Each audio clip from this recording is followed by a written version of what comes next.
Idea video जमात 1 से 3 के बच्चों की वालिदा के लिए।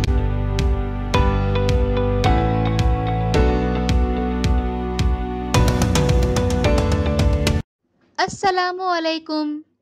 आज की मीटिंग में आप सबका खैर मकदम है। उम्मीद है आपको पिछले हफ्ते का आइडिया वीडियो पसंद आया होगा। चलिए आज के काम की शुरुआत करते हैं। पिछले हफ्ते की पेपर फोल्डिंग वाली वर्कशीट बच्चों ने कैसे की और सेहतमंद ग़िज़ा कैसी होनी चाहिए, इस वीडियो के बारे में आपके ख्यालात हमें ज़रूर बताएं। अब साथ में लाई हुई वर्कशीट हाथ में पकड़कर फ़ोटो लेते हैं। फ़ोटो प्रथम के नुमाइंदों को भेजते हैं। तब तक हम ये वीडियो यहाँ रोक देते हैं।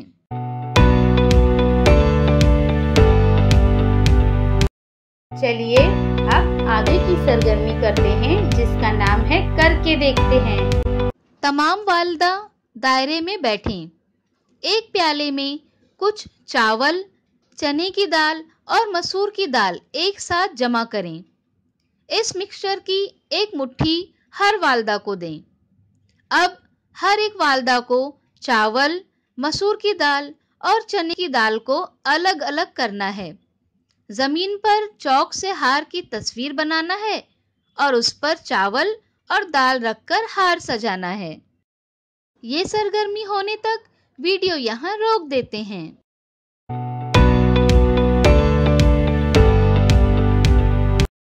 उम्मीद है ये सरगर्मी सभी वालिदा ने खुशी खुशी की होंगी।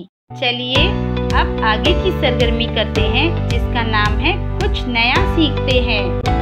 आज की वीडियो में हम जानेंगे कि माइक्रोग्रीन्स क्या हैं, ये हमारे खाने में क्यों अहम हैं और ये हमारी सेहत के लिए कैसे फ़ायदेमंद हैं। अस्सलामु अलैकुम। आज की वीडियो में हम जानेंगे कि माइक्रोग्रीन्स क्या हैं, ये हमारे खाने में क्यों अहम हैं और ये हमारी सेहत के लिए कैसे फ़ायदेमंद हैं।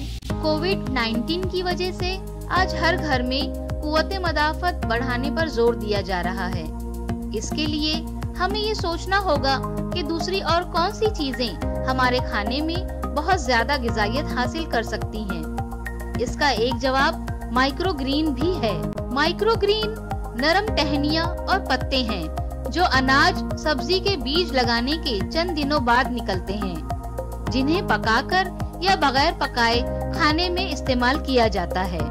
लोग आम तौर पर ग़िज़ाइयत के लिए अंकुरदार अनाज खाते हैं। माइक्रोग्रीन्स ग़िज़ाई अज़्ज़ा से भरपूर होते हैं। माइक्रोग्रीन्स अंकुरदार अनाज के मुकाबले में बहुत आसानी से हजम हो जाते हैं, क्योंकि ये सब्ज पत्ते होते हैं। हम घर में मेथी, सरसों, धनिया, मूंग, चने वगैरह की माइक्रोग्रीन्स तैयार कर सकते हैं। इन्हें किसी भी बर्तन या ट्रे में लगाया जा सकता है। पौधे लगाने के लिए मिट्टी या नारियल के चूरे पर कोई भी बीज डालकर छोटे पौधे उगाए जा सकते हैं। ये बगैर मिट्टी के भी उगाए जा सकते हैं। ये एक हफ्ते में तैयार हो जाते हैं। जब ये पौधे 2 से 4 इंच के हो तो उन्हें खाने के लिए इस्तेमाल किया जा सकता है।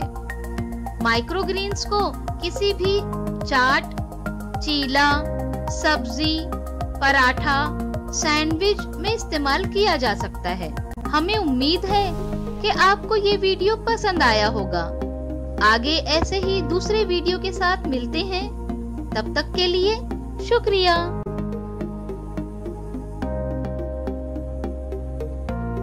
उम्मीद है कि ये वीडियो आपको पसंद आया होगा। इसके तजुर्बे हमें ज़रूर बताएं। चलिए अब आगे की सरगर्मी करते हैं, जिसका नाम है घर जाकर बच्चों से करवाएं। तस्वीर में जैसे दिखाया गया है, इसके मुताबिक कागज पर कुछ तस्वीरें बनाएं। बच्चों को चीज़ों का नाम लेकर पूछें कि वो चीज़ टेबल के ऊपर रखी है या नीचे रखी है। इसके बाद टेबल के ऊपर रखी चीज़ों में पीला रंग और नीचे रखी चीज में नीला रंग भरने के लिए कहें। बच्चों के जरिए मुकम्मल की गई वर्कशीट अगले हफ्ते अपने साथ लेकर आएं। क्या बच्चे को इस वर्कशीट को करने में खुशी मिली? इस तजुर्बे को हमें ज़रूर बताएं। आज की गतिविधियां यहाँ पर समाप्त हो रही हैं। ऐसे ही और नई जानकारियों और गतिविधियों के साथ अगले हफ्ते फिर मिलते हैं। तब तक के लिए अपना व बच्चों का ख्याल रखें। धन्यवाद।